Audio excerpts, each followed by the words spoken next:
ဒီကနေ့ညနော်ဟောဖို့အလှည့်ကြတဲ့တရားကရှင်မဟာကတ္တပမထေရမြတ်ရဲ့အကြောင်းလို့ဒီလိုမှတ်သားကြရမယ်နော်ရှင်သာရိပုတ္တရာမထေရမြတ်ကြီးနဲ့ရှင်မမောက္ကလံမထေရမြတ်ကြီးတို့ရဲ့အကြောင်းကိုဘုရင်တို့၃ညပြောခဲ့ပြီနော်ရှင်မဟာကတ္တပမထေရမြတ်ကြီးဆိုတာကတတိယတာဝကလို့ဒီလိုသုံးပါတယ်နော်ပထမတာဝကကရှင်သာရိပုတ္တရာနော်ဒုတိယတာဝကကရှင်မမောက္ကလံ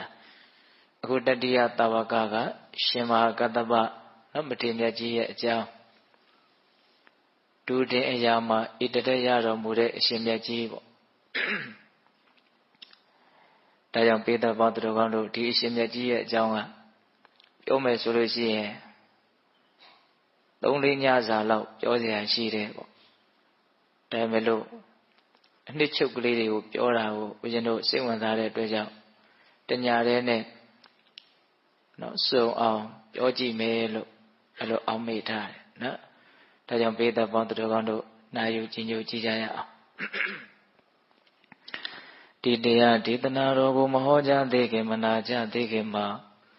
တရားတော်အလုံးကိုဟောကြားတော်မူခဲ့တဲ့ဘုရားရှင်ကိုရောမြတ်ရဲ့အင်မတန်အေးချမ်းကြည်လင်တော်မူတဲ့မဟာကရုဏာကိုသိစရာတရားလုံးစုံကိုသိတော်မူမြင်တော်မူတဲ့သဗ္ဗညုတဉာဏ်ဒီဟူသောပညာကိုထိုမဟာကရုဏာကိုပညာကိုနှစ်ပါးစုံတို့ဖြင့်ပြည့်စုံတော်မူတဲ့ဘုရားရှင်ကိုရောမြတ်ကိုယုတိမြတ်တို့ရှိခိုးပူဇော်ကြအောင်စို့အလုံးလက်အုပ်ချီမို့ပြီးတော့အာယုံပြုကြရအောင်ကရုဏာတိတလဟရေယပညာပေဇောတဝိယတမောဟဓမ္မအနရမရလောကကရုံဝန္တိဒုက္ကတံဂတိဝိမု ṭံ ကရုဏာတိတလဟရေယမဟာကရုဏာတော်ဖြင့်ဤမြသောစိတ်နှလုံးလည်းရှိတော်မူပါပေထသောပညာပေဇောတဝိယတမောဟဓမ္မအရဟတမေတိဟုသောအယောင်အလင်းဖြင့်အဝိဇ္ဇာတိဟုသောအမိုက်မောင်ကိုဖယ်ခွာတော်မူ၏ထသောသာနရမရလောကကရောလူနှမြမတတဝနန္တတို့ဤကြောက်တိတန်တို့လေကရုပြုရာတဆူရီသောဆရာသခင်လည်းဖြစ်တော်မူပါ၏ထသောဂတိဝိမု ṭံ ဒေဝမနုဿနေရယနှင့်ပေတတရိစ္ဆာလာယအရှိငါတန်သောဂတိတို့မှလိသူဖြင့်ကင်းလွတ်တော်မူပြီးထသောဒုက္ကတံတတ္တဝါတို့အားအကျိုးများကြောင်းဟုတ်မှန်သောစကားကောင်းကိုသာမြတ်ဆိုတော်မူပါ၏ထသောဗုဒ္ဓံသစ္စာလေးရတရားမြတ်ကိုလက်ပေါ်တင်တာဗရမ ्या ကဲ့သို့ပြတ်သားထင်သိမြင်ပေတတ်ဘုရားရှင်ကိုယ်တော်မြတ်ကြီးကိုမေယံတရားဟောပုဂ္ဂိုလ်တရားနာပုဂ္ဂိုလ်ခေါ်ဆိုပညတ်ပရမတ်မမူယုံနာနှပြဖြစ်ကြပါသောဘုရားတပည့်တော်တို့သည်ဝိနေဝနာမှာကာယဝစီမနောချီ၍သုံးဤဒွါရပနာမဖြင့်ဒုက္ခယောကျိုးလက်ဆုံမိုးကရှိခိုးဥညွတ်ပါ၏မြတ်စွာဘုရား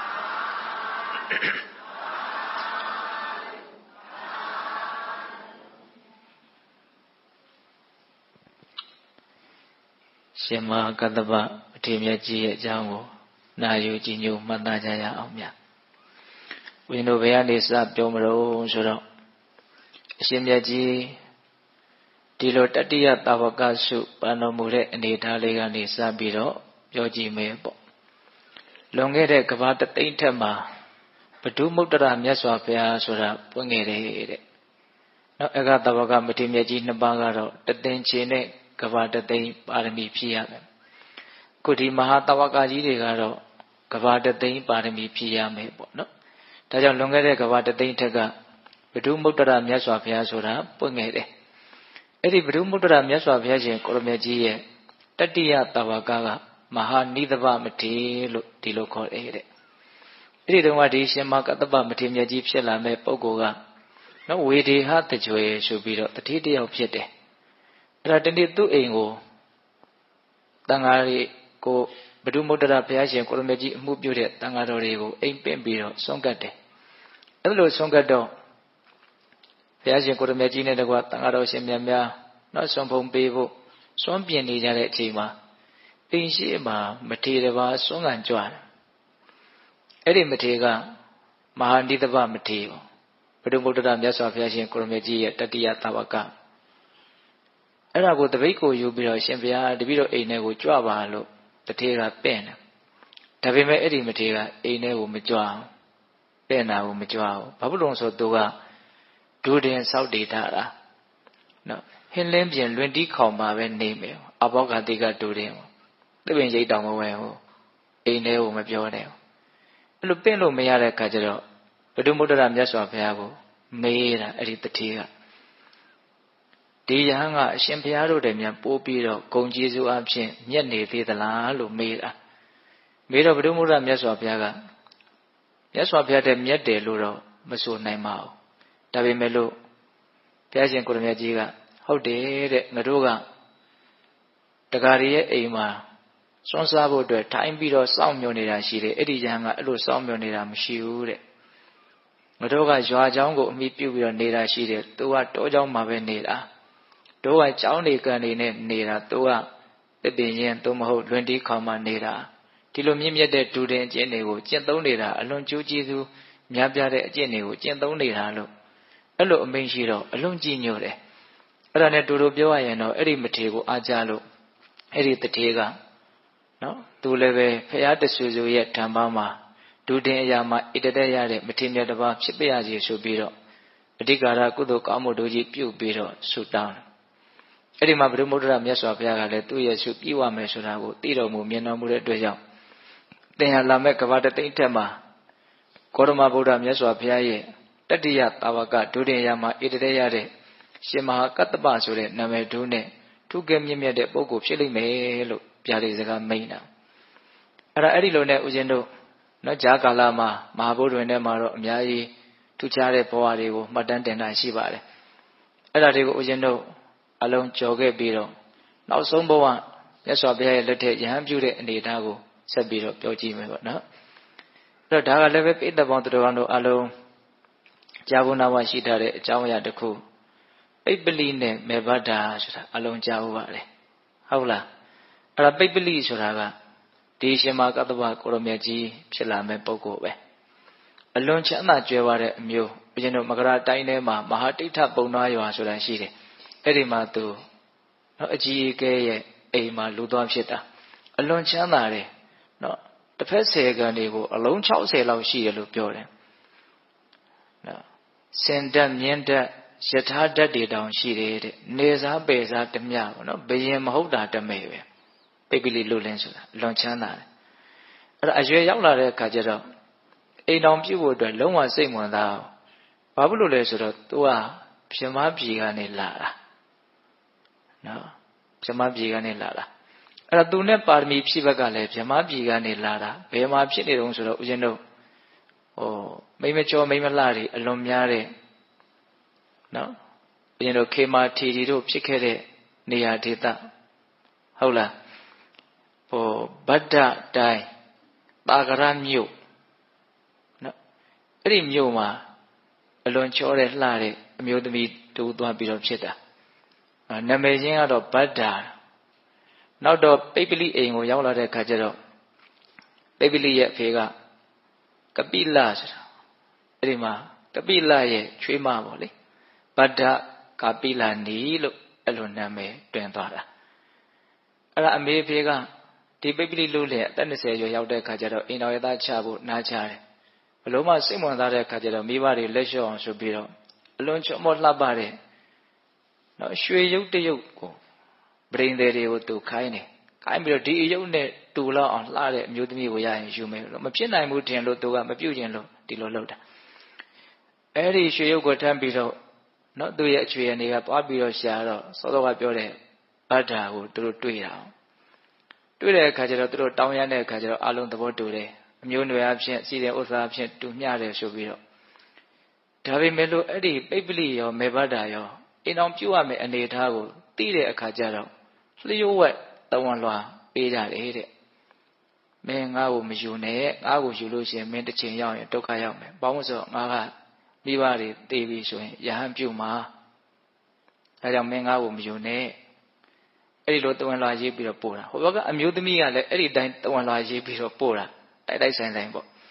အဲ့ဒီတဝန်လာနှစ်ခုကိုယူလာတဲ့လူကလည်းလမ်းမှာတိုက်ဆိုင်တွေးကြတယ်လို့ဆိုတယ်ဘယ်ကလာတဲ့တုန်းသူတို့မေးလိုက်တဲ့အခါကျတော့အကြောင်းသိတော့စာတွေကိုဖွင့်ဖောက်ပြီးတော့ဖတ်ကြည့်ကြတာအဲ့ဒီကြတော့မှထူးခြားတယ်ဆိုတော့အဲ့ဒီစာတွေအကုန်စုပ်ဖြဲပြီးတော့တယောက်နှစ်သက်တဲ့အကြောင်းတွေကိုစာတွေကိုပြင်ရေးပြီးတော့ပို့တာအဲ့လိုနဲ့စိတ်သဘောမတူညီပဲနဲ့အကျဉ်းလင်မယားဖြစ်ကိုရောက်ရတာဒါပေမဲ့လို့တော့ရတဲ့ချိန်ကစပြီးတော့မောင်လိုနှမလိုပဲနေကြတယ်တဲ့ဒါပေတို့သိပါတယ်နော်အလယ်မှာပန်းကုန်းထားပြီးတော့အိတ်တာပန်းကုန်းမညှိုးဘူးဆိုတာအဲ့ဒါသူတို့ပဲဘာလို့သူတို့မှအဲ့ဒီလိုစိတ်တွေနော်နေပါနေရတာတော့ဆိုရင်ပြမပြေကလာလို့ပြမပြေကလာတဲ့အတွက်ကြောင့်အဲ့လိုဖြစ်တာအဲ့ဒါနဲ့နောက်တော့သူတို့ယဟန်ပြုခြင်းရဲ့အကြောင်းတရားလေးတစ်ခုကလည်းစိတ်ဝင်စားစရာကောင်းအခါတစ်ပါးမှာလေတော်ကိုသွားပြီးတော့အလုပ်တွေကိုကြီးကြပ်တယ်ပိပိလိလူလင်ကအဲ့လိုလေထွန်တဲ့အခါကျတော့နော်ဒီထွန်ခဲကြားလေးတွေမှာပိုးကောင်လေးတွေရှိတာပေါ့တခါလေအဲ့ဒီဇရက်တွေကြီးတွေကအဲ့ဒါကိုထိုးကြစိတ်ကြတာရှိတယ်နော်လေထွန်လို့ရှိရင်တခါလေလင်းမြူရွှဲငှက်လေးတွေပါလေဆိုရင်နွားရဲ့ပိုးပေါ်တောင်တက်နာပြီးတော့လိုက်တော်တာတွေရှိတယ်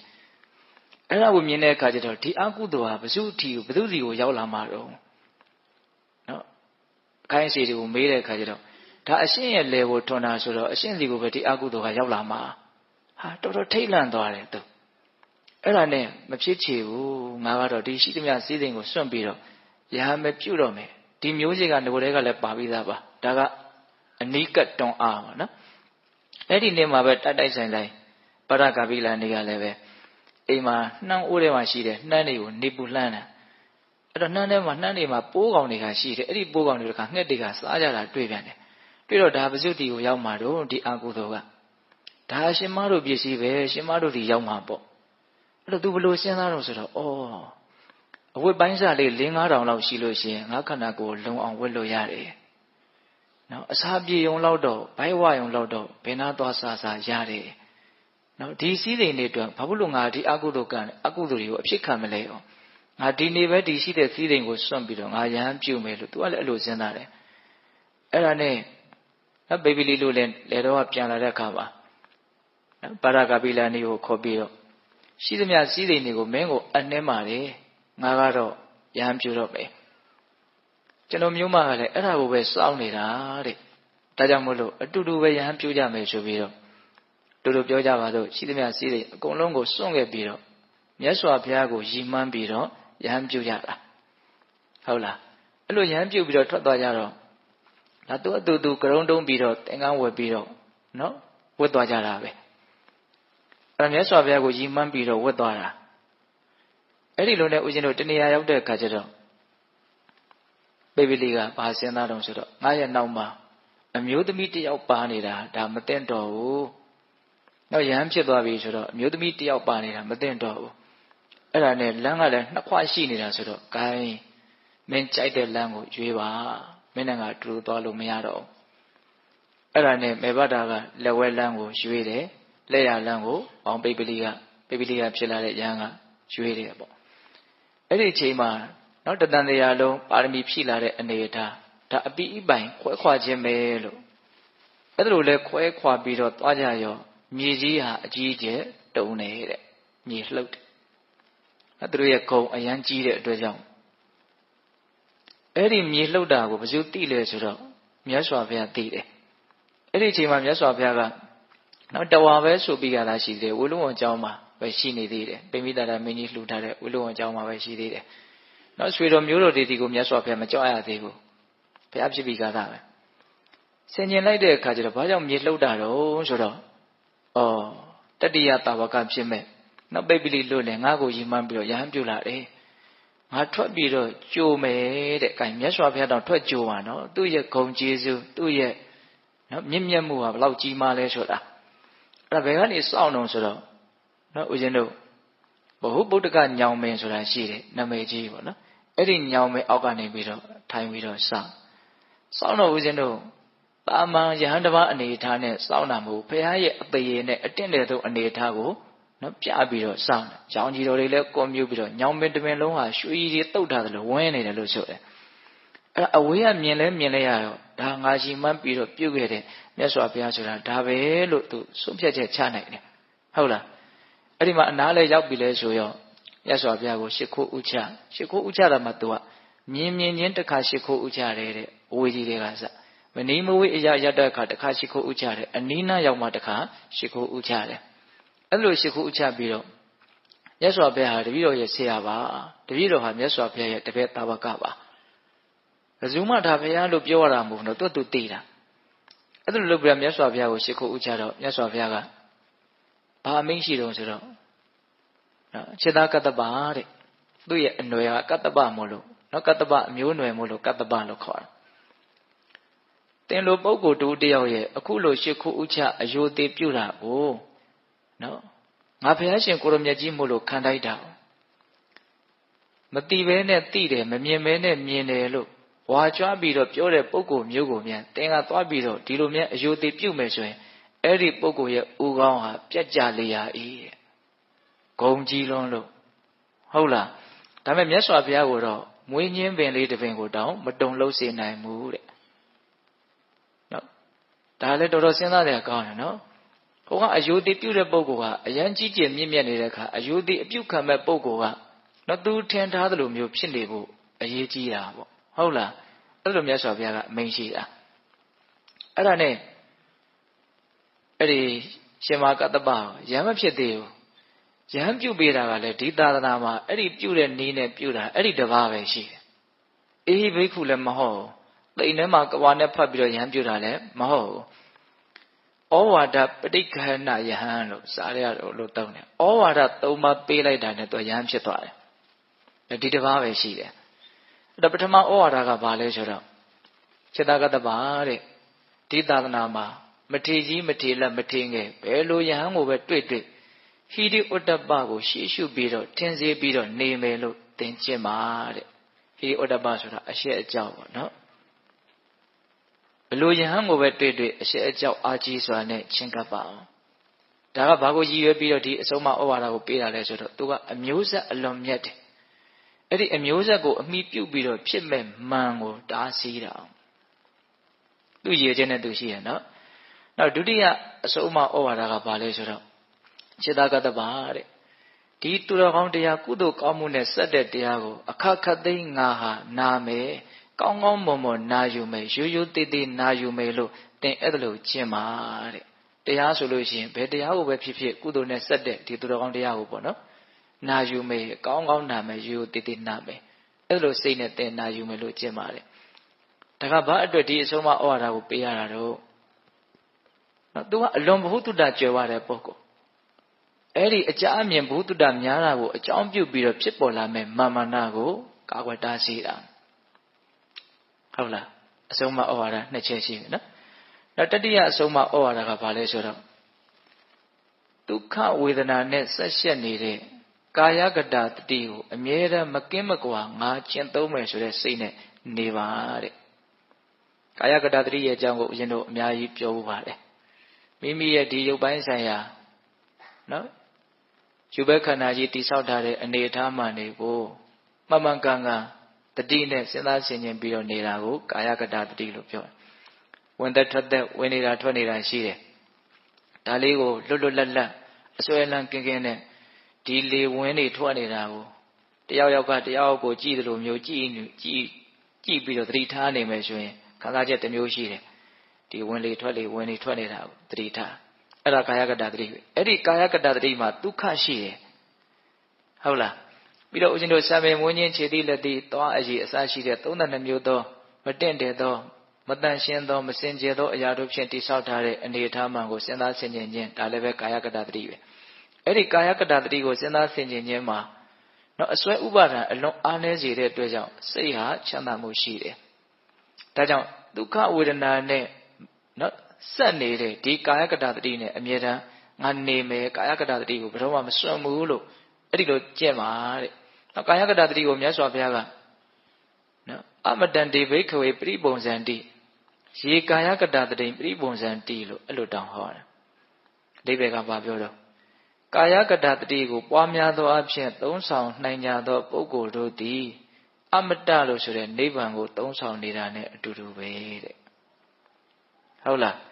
ကိုယ့်ရဲ့ရုပ်ခန္ဓာပုံမှာသတိထားနေခြင်းဟာနိဗ္ဗာန်ချမ်းသာကိုသုံးဆောင်နေတာနဲ့အတူတူပဲလို့တောင်းမြတ်စွာဘုရားဟောတာနော် ဒါတတိယပေးတဲ့အဆုံးအမအဲ့ဒီအဆုံးအမကဘာလို့ပေးတာလဲဆိုတော့ဒီပိပလိလူလေဒီရှင်မကတ္တပကအလွန်ဥပရိယုတ်ကောင်းနော်သူကလည်းရွှေလိုဝင်းနေလို့သူ့ကိုပိပလိလို့နာမည်ပေးခဲ့တာအဲ့ဒီဥပရိကောင်းတဲ့ရုပ်ရည်ချုံမောလှပတဲ့အနေအထားကိုအကြောင်းပြုပြီးတော့ဒီကာယရဲ့ပုံမှာဆွဲမဲ့မှုတဏှာကိုဖယ်ရှားနိုင်ဖို့အတွက်ကာယကတတိနဲ့မကင်းမကွာနေပါလို့တတိယအဆုံးအမကိုပေးတာတဲ့အဆုံးအမဘယ်နှချက်တော့၃ချက်နော်အဲ့ဒီအဆုံးအမ၃ချက်ကိုလည်းပဲပေးလက်ပြီးတော့အရှင်မကတ္တဗယဟန်ဖြစ်သွားပြီတဲ့ဒီတစ်ပါးပဲရှိရသာသနာပါတော့ယဟန်ဖြစ်သွားပြီဆိုတော့အဲ့ဒါမြတ်စွာဘုရား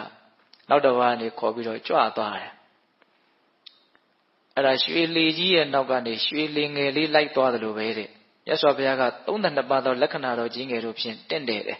ရှင်မကတ္တဗကလက္ခဏာတော်9ပါးရှိတယ်တဲ့မဟာပုရိသလက္ခဏာ9ပါးရှိတယ်တဲ့သူကလည်းပဲအလွန်ထူးခြားတဲ့ပုဂ္ဂိုလ်နော်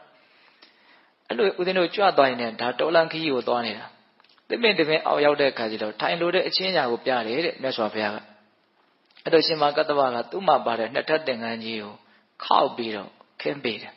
မြတ်စွာဘုရားဒီပေါ်မှာသတင်းသုံးမှာဒါတပည့်တော်တို့အရှိသဖြင့်အကျိုးကျေးဇူးများမှာပါဖေ။မြတ်စွာဘုရားသတင်းသုံးပြီးတော့မြတ်စွာဘုရားကအဲ့ဒီသင်္ကန်းကိုလက်နဲ့ကင်ကြည့်တယ်တဲ့။ကင်ကြည့်ပြီးတော့ခြေသားကတ္တဗတဲ့သင်္ကန်းကနူးညံ့လာကြလား။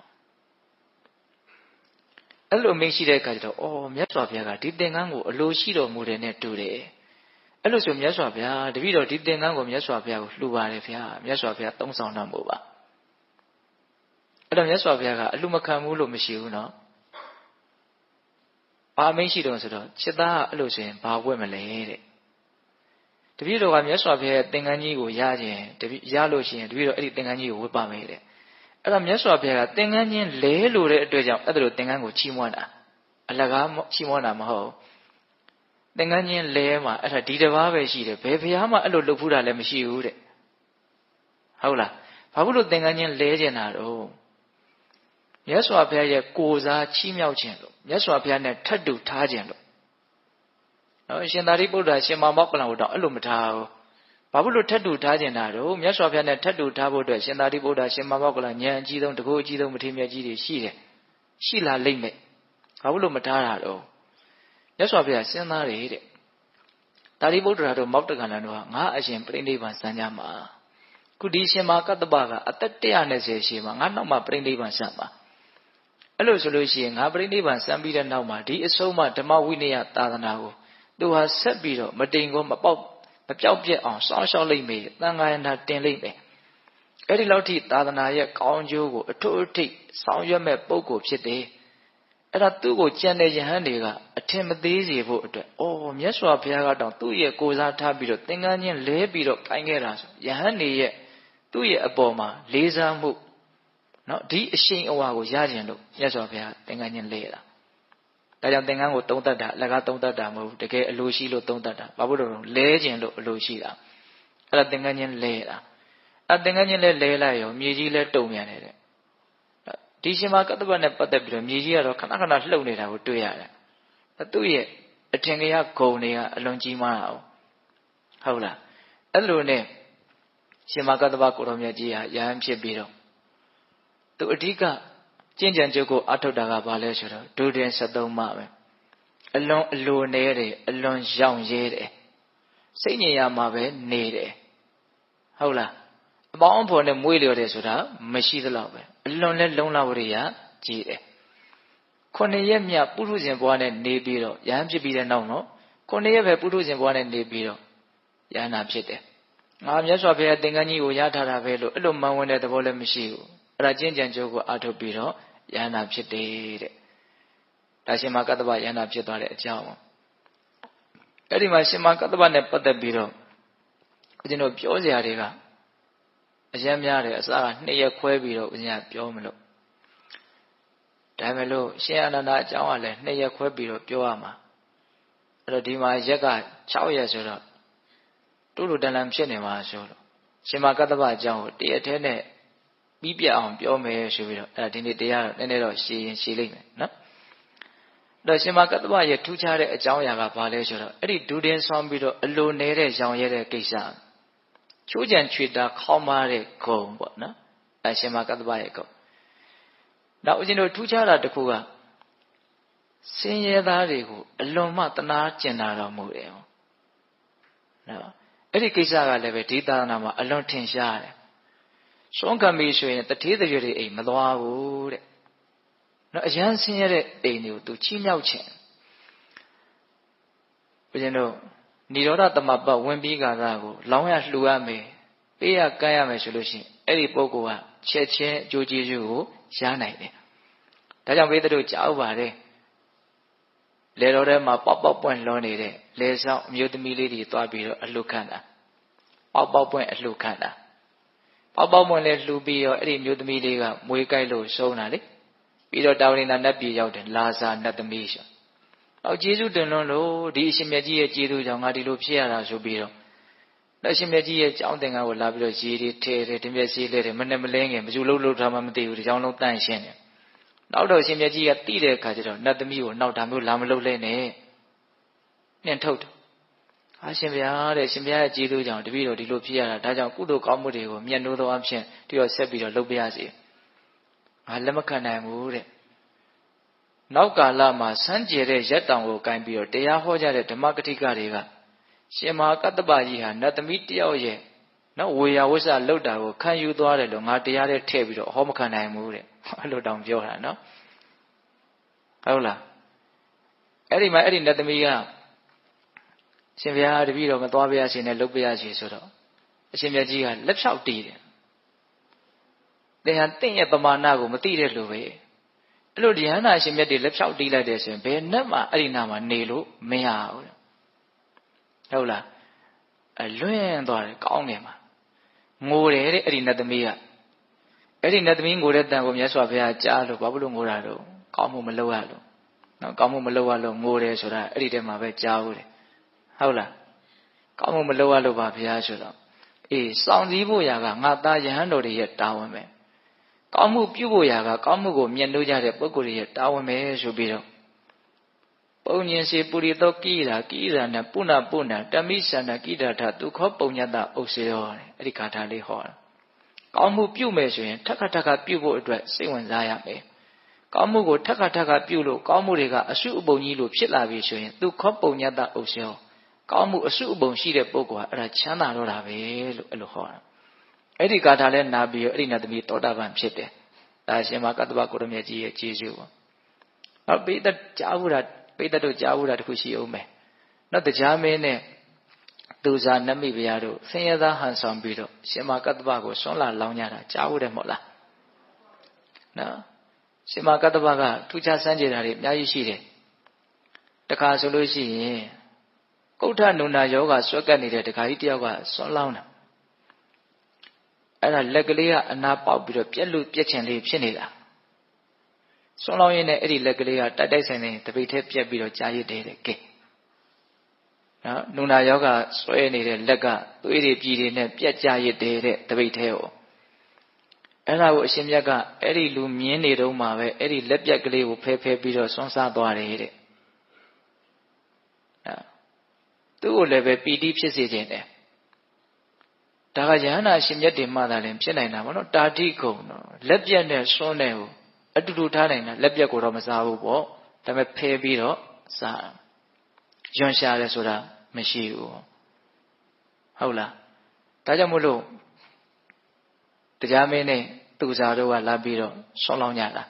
အဲ့လိုလောင်းတာကဘယ်လိုလောင်းလို့ရတာတော့နတ်သမီးတွေကစားလာပြီးတော့လောင်းကြသေးတယ်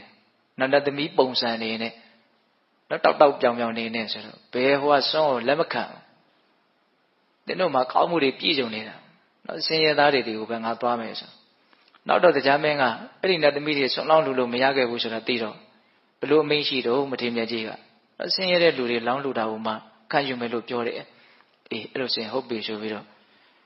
ရက်ကန်းရက်နေတဲ့အဖိုးကြီးဖွားကြီးဟန်ဆောင်တရားမင်းနဲ့သူစားနဲ့နော်မထေရမြတ်ကြီးကမစင်ကျင်တဲ့အခါကျတော့ဘယ်သိမလို့အိမ်ရှိရက်အဲ့တရားမင်းကလည်းတရုပ်ပါတယ်နော်အဖွားကြီးဘာများလောင်းစရာရှိတော့ရှိအောင်မလားမသိဘူးရှာဟန်ဖွေဟန်ဆောင်ပြီးတော့ယူလာကြတာအဲ့မထေရမြတ်ကြီးကတပိတ်ပေးလိုက်တယ်ပေးလိုက်ရောလောင်းထည့်လိုက်တာတိုင်းပြည်တစ်ခုလုံးကိုအဲ့ဒီအနက်နေလွှမ်းသွားတယ်တဲ့နတ်သုဒ္ဓတွေထည့်တာအဲ့ဒီတော့မှဒါပစုလေလို့ဆင်ကျင်တဲ့အခါကျတော့တ တရားမင်းမှန်သိတဲ့အခါကျတော့မထေရမြတ်ကြီးကတရားမင်းနဲ့သင်ဟာဆင်းရဲသူဆင်းရဲသားရဲ့ပစ္စည်းဥစ္စာတွေကိုဘာလို့လူယူတာလဲတဲ့အဲ့လိုပြောတာနော်အဲ့တော့တရားမင်းကဘာပြန်လျှောက်တော့ဆိုအရှင်ဘုရားတဲ့တပည့်တော်လည်းဆင်းရဲသားပါဘုရားတဲ့တရားဖြစ်ပြီးတော့ဘယ်နဲ့ကြောင့်ဆင်းရဲသားလို့ပြောရတော့တပည့်တော်ကသာသနာ့ဘအခါကာလမှာကုသိုလ်ပြုပြီးတော့ဖြစ်ရတဲ့တရားမင်းမှာအားတဲ့တပည့်တော်ရဲ့အနီးဝန်းကျင်မှာသုလရထတို့မဟာရထတို့ဆိုတဲ့နတ်သားတွေရှိတယ်အဲ့ဒီနတ်သားတွေကသာသနာတွင်မှာကုသိုလ်ပြုပြီးတော့ဖြစ်လာတဲ့နတ်သားတွေသူတို့ရဲ့အရှိန်အဝါတွေကအယောင်အဝါတွေကတပည့်တော်ရဲ့အယောင်အဝါကိုလွှမ်းမိုးနိုင်နေတဲ့ဒါကြောင့်သူတို့များလမ်းသွားပြီဆိုတပည့်တော်အိမ်ရှိကိုဗိမာန်ရှိကိုမထွက်ရဘူးဗိမာန်နဲ့ဝင်ပုန်းနေရတယ်တဲ့ဒါကြောင့်တပည့်တော်တော့ဆင်းရဲတဲ့လူရှိမလားတဲ့အဲ့ဒါနဲ့ရှင်ဘုရားအဲ့လိုဆိုရင်ရှင်ဘုရားကသဘောမတူဘူးဆိုရင်တပည့်တော်လှူတဲ့ကုသိုလ်ဟာကုသိုလ်မရဘူးလားကုသိုလ်ရပါတယ်ကိုယ်စေတနာပေါ့နော်အဲ့ဒီမှာတရားမင်းလဲဝမ်းမြောက်ဝမ်းသာငါရဲ့မြင့်မြတ်တဲ့ဒါနကောင်းမှုဟာရှင်မကတ္တပကိုရောမြတ်ကြီးရဲ့ထံမှာတီးပြီးဆိုဥရန်ကျူးပြီးတော့ပြန်သွားတာ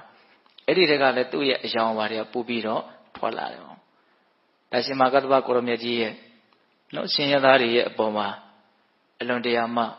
နော်ကရုဏာကြီးတော်မူတဲ့အနေအထားလေးကိုပြောပြတာ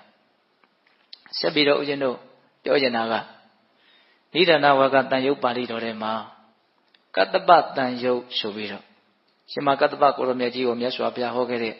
ရှင်မကတ္တပကိုရောမြတ်ကြီးကပြန်ပြီးတော့လျှောက်ထားခဲ့တဲ့ရှင်မကတ္တပကိုရောမြတ်ကြီးရဲ့ထူးခြားတဲ့အတွေ့အကြုံတွေအများကြီးအဲ့ဒီထဲမှာမှတ်တမ်းတင်ထားတာရှိတယ်အကုန်လုံးပြောဖို့တော့အချိန်မရဘူးပေါ့နော်ပြောတဲ့အခါမှာလည်းပဲအကုန်လုံးလုံးစစ်ပတ်စစ်ရေလည်းပတ်လည်းရေတော်လည်းပဲပြောနိုင်မယ်မဟုတ်ဘူးဒါပေမဲ့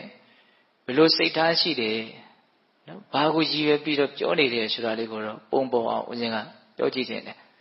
ဒါပထမပြောရင်တဲ့သုတ်တံကဘာလဲဆိုတော့စန္တုပမသုတ်တံဒီသုတ်တံကလည်းနာမည်တော့ကြီးပါတယ်နော်လနဲ့ဥပမာပေးပြီးတော့ဟောတဲ့သုတ်တံဒါမြတ်စွာဘုရားကစောစောကဆိုခဲ့တဲ့အတိုင်း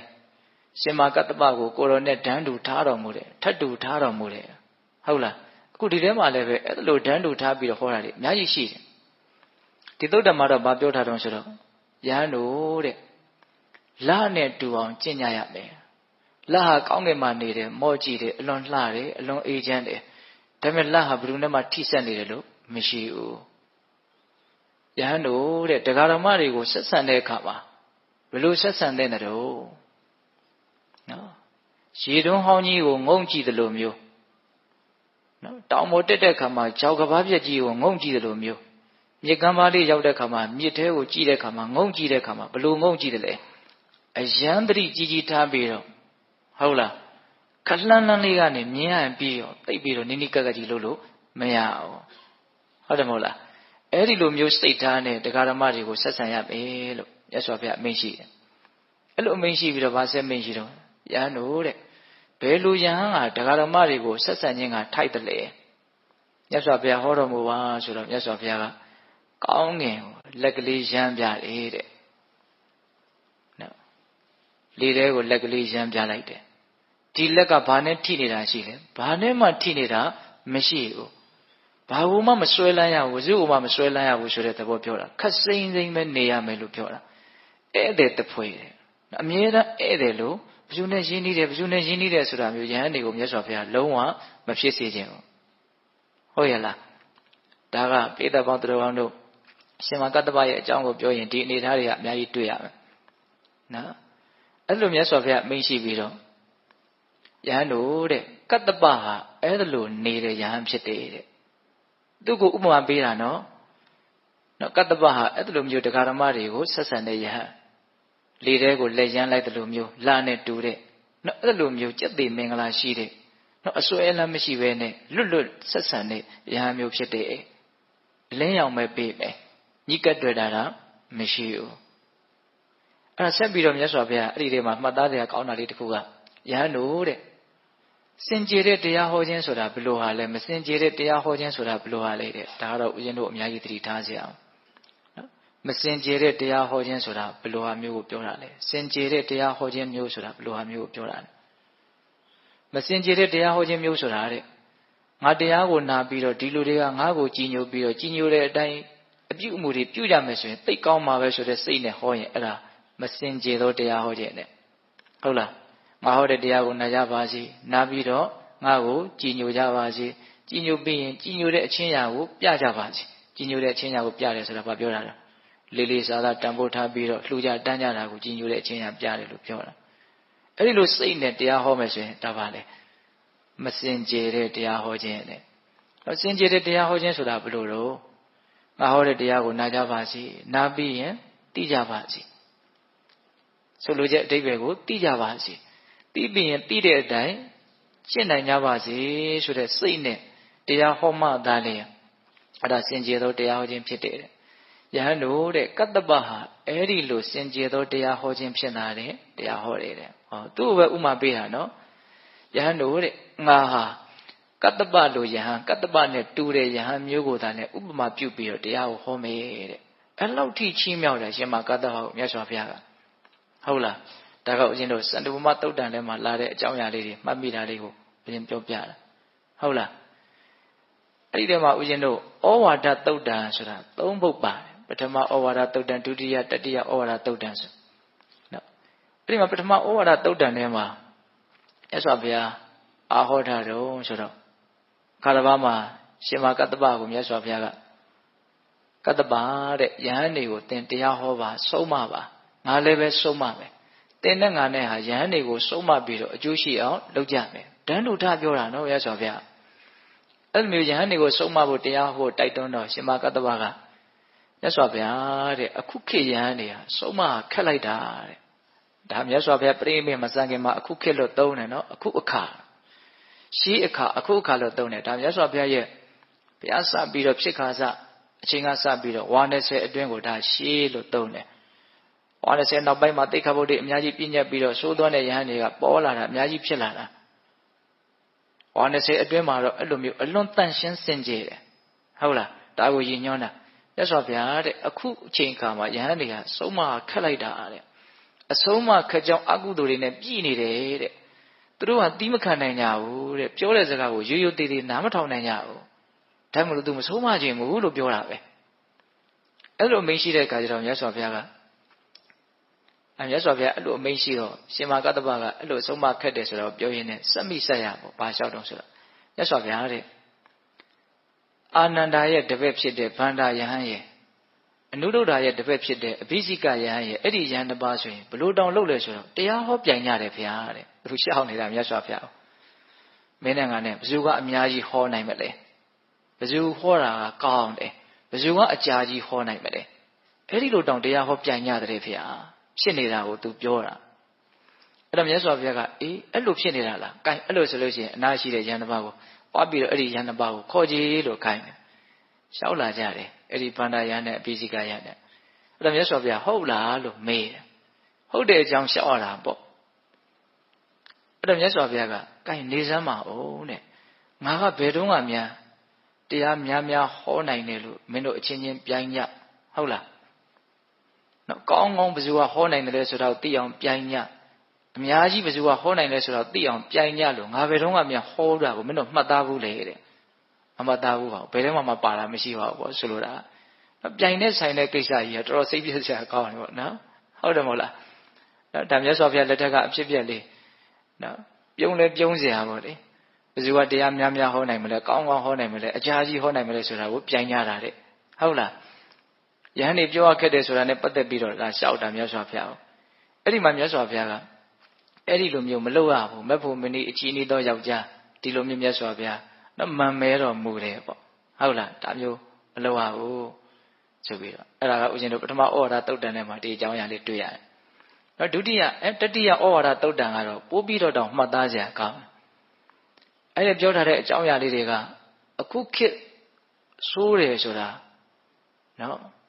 အဲ့ဒီတုန်းကတောင်အဲ့လိုတွေရှိတယ်ဆိုတော့အခုဖြစ်နေတာဘာမှမဆန်းဘူးဆိုတာလေးကိုစဉ်းစားနိုင်ကြဖို့ဘာပြောထားတော့ဆိုတော့ကတ္တပတဲ့သင်ဟာယဟန်တွေကိုစုံမပါတရားဟောပါငါလည်းပဲယဟန်တွေကိုစုံမမယ်တရားဟောမယ်သင်နဲ့ငါနဲ့ဟာယဟန်တွေကိုအတူတူစုံမကြမယ်ဟောကြမယ်ဒီတော့မြတ်စွာဘုရားတဲ့ယဟန်တွေကစုံမခက်ပါလေစောစောကလည်းပဲလျှောက်တယ်တိခတ်နိုင်ခဲ့ကြတယ်ရိုးရိုးသေးသေးနားမထောင်ကြဘူးအဲ့တော့မြတ်စွာဘုရားကဟုတ်တယ်တဲ့ရှင်းတုန်းကဆိုလို့ရှိရင်ယဟန်တွေဟာဒူရင်ဆောက်တည်ကြတယ် တောရအရမှနေကြတယ်စွန့်ခံပြီးတော့စားကြတယ်ပန်းတကူသင်္ကန်းကိုဆောင်းကြတယ်အလိုလဲနဲကြတယ်အလိုနဲခြင်းရဲ့ဂုဏ်ကိုလည်းပြောကြတယ်နော်ရောင်ရဲမှုလည်းရှိကြတယ်ရောင်ရဲမှုရှိခြင်းရဲ့ဂုဏ်ကိုလည်းပြောကြတယ်စိတ်ငြိမ်ရမှာပျော်မွေ့ကြတယ်အပေါင်းဖော်နဲ့မမွေ့လျော်ကြဘူးအလွန်ထက်သန်တဲ့လုံလဝရိယရှိတယ်အကုသိုလ်ဖေဖြောက်ရေးကုသိုလ်ပွားများရေးမှာအလွန်ထက်သန်တဲ့လုံလဝရိယလည်းရှိကြတယ်လုံလဝရိယရှိခြင်းရဲ့ဂုဏ်ကျေးဇူးကိုလည်းပြောဆိုလေးရှိကြတယ်တဲ့ရှေးတုန်းကယဟန်တွေအဲ့ဒီလိုမျိုးနော်သူတော်ကောင်းတရားကိုစွမ်းသောတမန်ကျင့်သုံးတဲ့အခါကာလတုန်းကယဟန်တွေရဲ့အနေထားကဘယ်လိုရှိတော့အဲ့လိုဒူတင်ကိုစောင့်တည်ပြီးတော့ဒူတင်ဆောင်ခြင်းရဲ့ဂုဏ်ကျေးဇူးကိုပြောဟုတ်လားအလိုနေတယ်ရောင်ရဲတယ်စိတ်ညစ်ရမှာပျော်မွေ့တယ်နော်အဲ့လိုမျိုးကောင်းကောင်းမွန်မွန်ကျင့်သုံးနေတဲ့ယဟန်ကိုတွေ့ရင်ယဟန်အချင်းချင်းကလည်းပဲအော်ဒီအရှင်ရဲ့အမိကဘယ်လိုရှိတာတော့ဒါဘယ်သူလဲပေါ့စိတ်ဝင်စားတယ်အဲ့ဒီအရှင်အော်ကောင်းကောင်းကျင့်တာပဲအဲလာပါထိုင်ပါဆိုတော့နေရာပေးတယ်တဲ့ကောင်းကောင်းကျင့်တဲ့ယဟန်ကိုရှေးတုန်းကပါလဲနေရာပေးတယ်တဲ့အဲ့လိုနေရာပေးပြီးတော့အရေးတယူလေးလေးစားစားလုပ်ကြတော့အောက်ကယဟန်ငယ်လေးတွေကလည်းဒါကိုမြင်ရတဲ့ခါကျတော့အော်ဒါကိုအားကြတယ်အတုယူတယ်ငါတို့လည်းပဲဒီလိုကျင့်မယ်ဆိုပြီးတော့နော်အတုလိုက်ပြီးတော့ကျင့်သုံးကြတဲ့အတွက်ကြောင့်အများစုဟာချမ်းသာကြတယ်တဲ့ယဟန်ငယ်တွေကချမ်းသာကြတယ်ဒါရှေးကအနေထားကိုပြောတာအခုအဲ့လိုမဟုတ်ကြဘူးတဲ့ဟောဒါမြတ်စွာဘုရားလက်ထက်မှာပြောနေတာနော်ဒူတင်ကိုမဆောက်တည်ကြဘူးဒူတင်ကိုမချီးမွမ်းကြနော်အလွန်နဲ့မှုမရှိကြဘူးအလွန်နဲ့မှုကိုလည်းမချီးမွမ်းကြရောင်ရဲမှုလည်းမရှိဘူးရောင်ရဲမှုကိုလည်းမချီးမွမ်းကြဘူးနော်စိတ်ညစ်ရမှာလည်းမပျော်ကြဘူးစိတ်ညစ်ရနေတာကိုလည်းမချီးမွမ်းဘူးနော်အပေါင်းဖော်နဲ့မွေးလျော်ခြင်းတွေလည်းရှိကြတယ်အပေါင်းဖော်နဲ့မွေးလျော်ခြင်းကိုလည်းမချီးမွမ်းဘူးလုံလဝရိယလည်းမရှိဘူးလုံလဝရိယရှိတာကိုလည်းမချီးမွမ်းကြဘူးတဲ့အခုအဲ့လိုဖြစ်နေတယ်တဲ့ဟောအခုဘာတွေကိုနေရာပေးကြတော့ဘာတွေကိုလေးစားနေကြတော့ဘာစီကိုတန်ဖိုးထားနေကြတော့ဆိုတော့ယဟန်တစ်ပါးကအချမ်းရံနေများမယ်ဟုတ်လားထင်ရှားမယ်ကြော်ကြားမယ်နာမည်ကြီးမယ်ပေါ့နော်အဲ့လိုထင်ရှားကြော်ကြားပြီးတော့အချွေရံနေနဲ့စွမ်းသင်္ကန်းကြောင်းစေးဆိုတဲ့ပစ္စည်းလေးပါလက်လာပါတွေအလျံပဲပေါ်နေမယ်ဆိုရင်တော့ဟာဒီပုဂ္ဂိုလ်ဟာဘယ်သူလဲနာမည်မေးမယ်ပေါ့နော်ဒါဘယ်သူလဲဒါပဲဆရာတော်လဲပေါ့နော်အခုခေတ်စကားနဲ့ပြောမယ်ဆိုလို့ရှိရင်တော့ဟုတ်လားနာမည်ကြီးမယ်ထင်ရှားမယ်ကြော်ကြားမယ်ဆိုရင်တော့ဒါပဲဆရာတော်တို့နော်နာမည်တွေမေးပြီးတော့အော်ကောင်းလိုက်တာရှင်ဘုရားတို့မြတ်အရာတော်လိုက်တာဟုတ်တယ်အခုခေတ်ဘုံကြီးလို့ရှိရင်အချင်းချင်းအလွန်ထင်ကြီးတယ်ပေါ့နော်ကောင်းလိုက်တာနေရာပေးတယ်တဲ့ကြွပါလာပါထိုင်ပါဆိုတော့နေရာပေးတယ်တဲ့ဘယ်လိုလူတွေကိုနေရာပေးတာတော့ထင်ရှားတဲ့ကြောကြားတဲ့အချမ်းရံတွေများတဲ့လက်လာပါတွေများတဲ့ယဟန်ကိုနေရာပေးတယ်တဲ့အဲ့ဒီလိုမျိုးလုပ်တော့ငယ်တဲ့ယဟန်တွေကဒါတွေကိုအတူယူပြီတဲ့ဩလောကကြီးမှာနေရာရခြင်းတော့ထင်ရှားမှာပဲကြောကြားမှာပဲလက်လာပါတွေများမှာပဲဒါကိုသူတို့ပန်းနိုင်နေနဲ့ထားပြီးတော့လုပ်ကြတော့မယ်နော်ဒါမြတ်စွာဘုရားရဲ့ခေတ်မှာတော့အဲ့ဒီအနေထားရှိတယ်ဆိုတာလေးကိုဘုသူဒ္ဓပြောပြတာဟုတ်လားအဲ့ဒီလိုမျိုးနောက်ဖြစ်တဲ့ဓာတ်တွေကိုအတူယူတဲ့အခါကျတော့ယဟန်တွေကဘာဖြစ်ကြလဲဆင်းရဲကြတယ်တဲ့ဆိုတော့ကအလိုနဲ့မှုရောင်ရဲမှုမြင့်မြတ်တဲ့ဂုဏ်တွေမရှိဘူးပေါ့ဟုတ်လားအဲ့တော့အဲ့ဒီတုတ်တန်လေးထဲမှာတရားတော်မတို့ဥရှင်တို့စဉ်းစားရရှိတာကနော်ရှေးကအကျင့်ကိုပဲတန်ဖိုးထားပြီးတော့လေးစားပြီးတော့မြတ်လို့ကြတယ်နောက်ရောက်လာလေလေအဲ့ဒီအကျင့်ကိုတိတ်ပြီးတော့တန်ဖိုးမထားတော့ဘဲနဲ့ကျင့်ရကောင်းမှမသိတော့ဘဲနဲ့နော်ထင်ရှားမှုကြောကြားမှုအချမ်းရများမှုလက်လာပါများမှုကိုပဲရှေ့တန်းတင်လာကြတယ်ဟုတ်တော့အခုအဲ့လိုဖြစ်နေတာဟာဘာဆန်းတယ်လဲလို့မေးရင်ဘာမှမဆန်းဘူးသဘောပေါက်ရလားဗျအေးအဲ့တော့ရှင်မကတ္တပကဒီလိုမျိုးမဟုတ်ဘူးဒါရှင်မကတ္တပကိုပဲဥမာပေးပြီးတော့မြတ်စွာဘုရားဟောတာနော်ဟုတ်ရလားအေးအဲ့တော့ဒါကဩဝါဒတုတ်တန်တွေထဲမှာတွေ့ရတဲ့အကြောင်းအရာလေးတွေပေါ့အဲ့ဒီထဲမှာဦးဇင်းတို့ပြောရင်းနဲ့နည်းနည်းလေးဆန်းတဲ့အဖြစ်အပျက်လေးနှစ်ခုကိုလည်းပြောပြခြင်းသေးတယ်နောက်တစ်ခါမှာတော့ရှင်အနန္ဒာကရှင်မကတ္တပကိုရောမြတ်ကြီးကိုဘိက္ခုနီမတွေရဲ့အကြောင်းကိုလိုက်ဖို့ပင့်တယ်ရှင်အနန္ဒာကအလွန်ကြီးညိုတယ်ရှင်မကတ္တပကို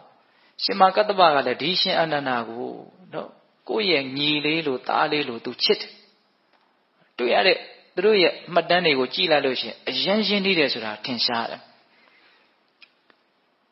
အဲ့ဒါနဲ့ရှင်အနန္ဒာကမရမကပင့်တယ်ရှင်မကတ္တပဒါမြို့ရောက်လာတဲ့အခါရွာချောင်းရောက်လာတဲ့အခါပင့်တာနဲ့တူတယ်များသောဖြင့်သူကတောထဲမှာပဲနေတာများတယ်ပင့်တဲ့အခါကျတော့မလိုက်ချင်ဘူးညင်းတယ်ရှင်ဘုရားကြွပါကြောက်တုံးလေးဆိုအတင်းပင့်တော့လိုက်သွားတာဘိက္ခုနီမတွေအကြောင်းလိုက်သွားတာ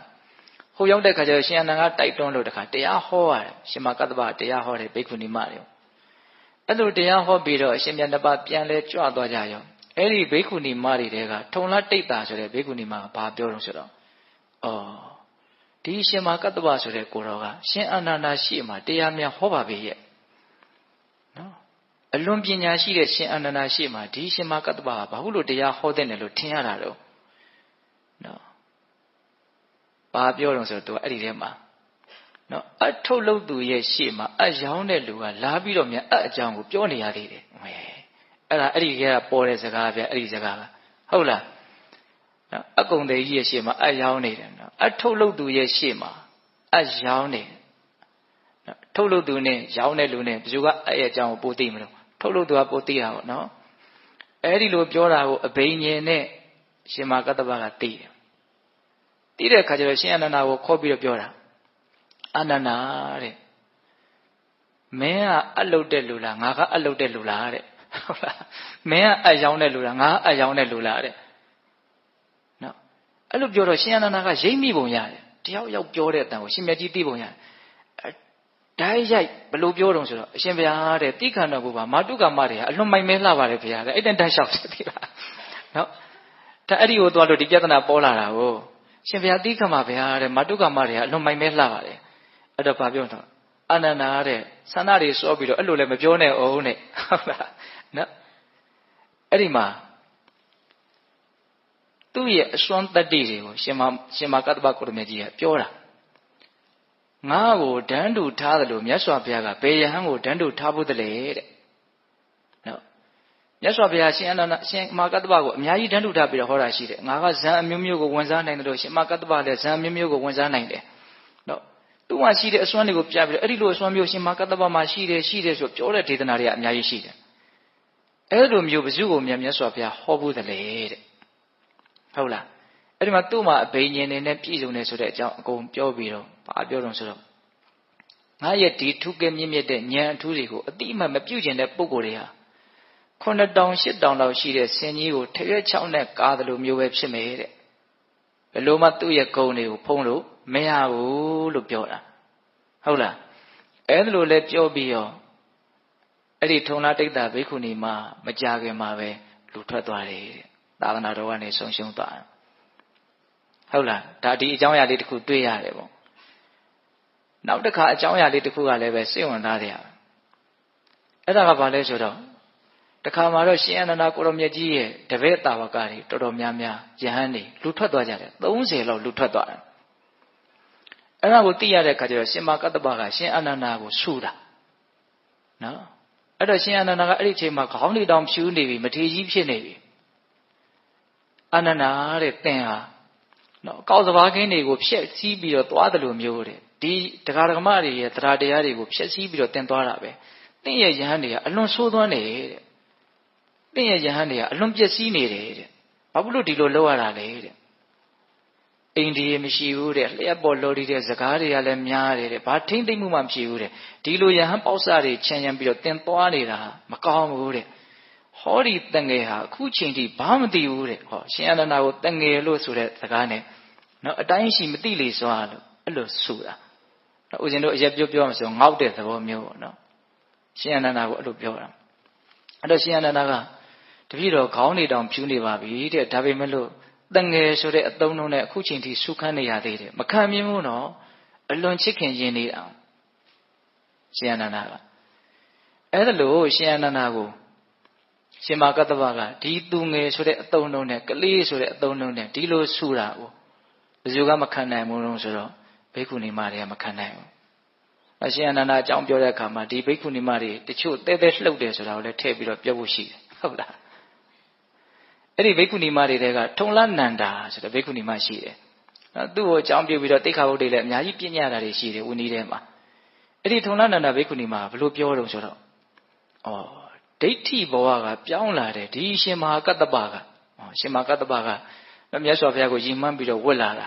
အဲ့ဒါကိုသူကဒိဋ္ဌိလို့ဆွဆွဲတာနော်ဒိဋ္ဌိဘဝကပြောင်းလာတယ်ဒီရှင်မကတ္တဗက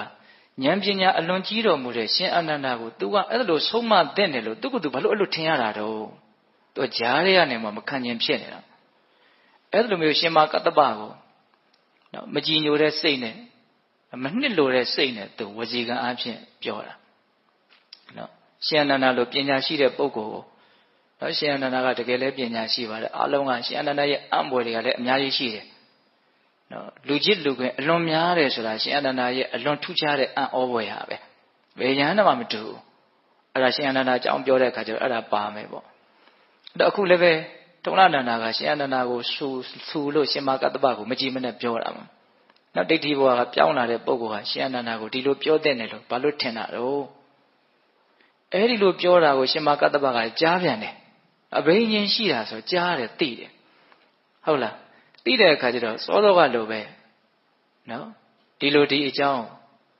သူကြားရတယ်ဆိုတာကိုပြောပြပြီးတော့ငါဟာတဲ့ဘယ်သာသနာပြင်ပအယူဆရှိတဲ့ပုဂ္ဂိုလ်မှာဆရာတင်ခဲ့တာမရှိဘူးတဲ့ငါယဟန်ပြုတဲ့ကိုယ်ကစားမြတ်စွာဘုရားကိုရည်မှန်းပြီးတော့ယဟန်ပြုခဲ့တာယဟန်ဖြစ်ပြီးတော့9 ရက်နေတော့ငါအတော်ကုန်ခံခဲ့တာသူ့ရဲ့အစွမ်းတွေကိုပြောပြတာပါပဲအမှန်ကတော့ဟုတ်လားငါရဲ့ထူးခြားတဲ့ဒီစွမ်းရည်တတိအဘိညာဉ်စွမ်းရည်တတိကိုမတိကျိုးခြင်းပြုမယ်ဆိုလို့ရှိရင်စောစောကပြောသလို9000 8000တောင်ရှိတဲ့ဆင်းကြီးကိုထမ်းလျက်နဲ့ထမ်းရွက်နဲ့ကာသလိုမျိုးသာဖြစ်လိမ့်မယ်ဟုတ်လားအဲ့လိုအမိန့်ရှိတာအဲ့ဒါမကြာဘူးအဲ့ဒီထုံလနန္ဒာဘိက္ခုနီမှလည်းလူထွက်သွားရောအဲ့ဒါဘာမှတ်တမ်းတင်ထားတာနော်ဒါကနောက်အရှင်မြတ်ကြီးကိုပြစ်မှားတဲ့အနေအထားနဲ့ဆက်ဆက်ပြီးတော့ပြောထားတာဆိုတော့အဲ့လိုပြစ်မှားလို့မြန်ဒုက္ခဖြစ်ရသလားဆိုတာကစဉ်းစားရရှိတယ်ဟုတ်လားဒါကရှင်မကတ္တပကိုရမြတ်ကြီးနဲ့ပတ်သက်ပြီးတော့မှတ်တမ်းတင်ထားတဲ့အကြောင်းအရာလေးတွေအဲ့ဒီလိုနဲ့ရှင်မကတ္တပကိုရမြတ်ကြီးဟာယဟန်ဖြစ်ပြီးယဟန္တာဖြစ်ပြီးတဲ့ဟာစပြီးတော့ဒီမြင့်မြတ်တဲ့ဒုတင်အကျင့်နေနဲ့နော်အလိုနဲစွာရောင်ရဲစွာနော်စိတ်ငြိမ်ရာရက်မှာဘယ်သူနဲ့မှပတ်သက်ဆက်ဆံဖို့တိတ်မရှိဘဲနဲ့ချိုးချံချွေတာစွာအလွန်ချမ်းသာစွာကျင့်သုံးပြီးတော့နေထိုင်ရင်းနဲ့အလွန်အသက်ကြီးလာတဲ့အခါကျတော့နော်မြတ်စွာဘုရားဟောထားတဲ့မေးထားတဲ့အမေးဖြေလုပ်ထားတဲ့သုတ်တန်လေးတစ်ပုဒ်ရှိတယ်ဇိဏသုတ်တန်နော်ဇိဏဆိုတာအိုမင်းမီဆိုတဲ့အဓိပ္ပာယ်မြတ်စွာဘုရားဗာမင်းရှိတုံးဆိုတော့ကတ္တပါတဲ့သင်ဟာအခုအရွယ်အိုမင်းလာပြီသင်ယူသင်ဆောင်းနေတဲ့ဒီပိုက်ဆံလျှော်နဲ့ရက်ထားတဲ့သင်္ကန်းကြီးကအလွန်လေးပါတယ်တဲ့အဲ့ဒါကြီးကိုစွန့်လိုက်တော့တရားဓမ္မတွေလှူတဲ့သင်္ကန်းကိုဝတ်ပါဆုံးခံပြီးတော့ကြီးစားမနေတော့နဲ့နော်ဖိတ်မှန်တကပြုတ်ထားတဲ့ဆွန့်ကတ်ဆိုလဲဆွန့်ကတ်တွေကိုလိုက်ပြီးတော့ပုံပေးပါပြီးတော့ဒီမှာငါနဲ့အတူလာပြီးတော့ကြောင်းမှာလာနေပါအဲ့လိုတောင်ရသော်ရဖိတ်တာနော်တော့မှမနေနဲ့အသက်ကြီးလာပြီပင်ပန်းလို့ဒီကြောင်းမှာနေပါအဲ့လိုမျိုးပြောတော့ရှင်မကတ္တဗကမြတ်စွာဘုရားတဲ့တပည့်တော်ဟာကြာမြင့်စွာသောကာလတွေကစပြီးတော့တော်ရမှနေခဲ့တယ်အရင်ကင်တူရင်စောက်တည်တယ်လို့ခေါ်တာပေါ့နော်လူသူနီးတဲ့နေရာမှာအာယုံမတက်ဘူးဟုတ်လားဆွန့်ခံပြီးတော့စားခဲ့တယ်ပန်းတကူသင်္ကန်းကိုပဲဆောင်းခဲ့တယ်တစ်ပင်အောက်မှာပဲနေခဲ့တယ်ကြာမြင့်စွာတွေကစတပည့်တော်ဟာဒူရင်စောက်တည်ပြီးတော့နေခဲ့တာဒါကြောင့်အခုကြာမှအဲ့ဒါလိုမစောက်တည်ပဲနဲ့မနေခြင်းဘူးတဲ့အခုလည်းပဲစောက်တည်မယ်ပင်ပန်းတည်ဖြစ်စီဆင်းရဲတည်ဖြစ်စီဒူရင်ကိုစောက်တည်ပြီးတော့အလိုနဲစွာရောင်ရဲစွာဟုတ်လားချွေးချံချွေတာမှုအပြည့်နဲ့အပေါင်းဖော်လေးနဲ့မမွေ့လျော်ပဲနဲ့စိတ်ညစ်ရမှာထက်တန်တဲ့လုံလဝရိယနဲ့ပဲတပည့်တော်နေပါမယ်လက်မခံဘူးတော့သူကအဲ့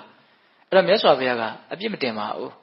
ကတ္တပါတဲ့ဘယ်လိုအကျိုးတူးတွေကိုမျှော်ကိုးပြီးတော့သင်ကဒီလိုအသက်အရွယ်ကြီးသည့်အထိဒီအကျင့်တွေကိုကျင့်နေတာတော့တဲ့သူ့ရဲ့သဘောကိုမြင်အောင်ပေါ်အောင်မြတ်စွာဘုရားမေးအောင်ဒါမြတ်စွာဘုရားတဲ့တပည့်တော်အကျိုးတူးနှစ်ပါးကိုရည်ရွယ်ပြီးတော့ဒီလိုအသက်ကြီးသည့်အထိဒီအကျင့်မြတ်တွေကိုကျင့်နေတာနံပါတ်1အကျိုးတူးကဘာလဲမျက်မှောက်ဘဝမှာတပည့်တော်ချမ်းချမ်းသာသာနေနိုင်ဖို့အတွက်ပဲတဲ့လူသားမနေနဲ့ထင်လို့ရှိရင်အဲ့လိုနေရတာဆင်းရဲလိမ့်မယ်လို့ထင်တရားရှိတယ်ဒါပေမဲ့တကယ်ကအဲ့လိုမဟုတ်လားအဲ့လိုနေရတာပို့ပြီးတော့ချမ်းသာတယ်တဲ့နော်တော်ရလောက်တဲ့နေရာမှာနေရင်လူတွေကြားထဲမှာနေရတာလေချမ်းသာလူတွေကြားထဲမှာနေရတယ်ဆိုတာများသောအားဖြင့်ကိုကနေခြင်းလွန်းလို့အဲ့ဒီနေခြင်းနဲ့လောဘကြီးရှိလို့သာဆင်းရဲမှမသိတာကောင်းတယ်လို့ထင်နေတာ哦ဟုတ်လားလောဘတက္ကရာမရှိတဲ့ပုဂ္ဂိုလ်အတွက်အာမမရှိတဲ့နေရတဲ့နေရာပို့ပြီးတော့နာရီပါရီမရှိဘူးလားရှိတာပေါ့ဟုတ်လားအဲ့တော့သူပြောတာအဲ့ဒါနော်နံပါတ်1အကျိုးတို့ကဘာလဲအခုလောလောဆယ်ကိုပဲချမ်းချမ်းသာသာတပည့်တော်နေနိုင်ဖို့တဲ့နော်အလုံးနဲ့မဆက်ဆံမဲနဲ့နေရတာကိုဆိုချမ်းသာတယ်ဟုတ်လားနောက်ဒုတိယအကျိုးတို့ကဘာလဲနောင်လာနောက်သားတွေဒီကောင်းမွန်တဲ့အလေးအထကိုအတုယူပြီးတော့ကျင့်သုံးနိုင်ဖို့ဒိဋ္ဌာနုကတိပေါ့နော်အဲ့လိုအတုယူပြီးတော့ကျင့်သုံးကြမယ်ဆိုရင်အဲ့ဒီယဟန်တွေကဘာဖြစ်ကြမလဲချမ်းသာကြမယ်ပေါ့အဲ့တော့ကိုယ်လည်းပဲအခုလောလောဆယ်ချမ်းချမ်းသာသာနေနိုင်ဖို့ နောင်လာနောက်သားတွေလည်းဒီကောင်းမြတ်တဲ့အလေးအကျင့်ကိုအတူယူပြီးတော့ချမ်းသာနိုင်ကြဖို့ဆိုတဲ့ဒီအကျိုးနှစ်ပါးကိုမျှော်ကိုပြီးတော့အသက်ကြီးရင်မလို့တပည့်တော်ဒီတူတွေနဲ့နေမှာပါတဲ့အဲ့တော့အသက်ထက်ဆုံးနေသွားတာသိလားအသက်ထက်ဆုံးနေသွားတာမစွန့်ဘူး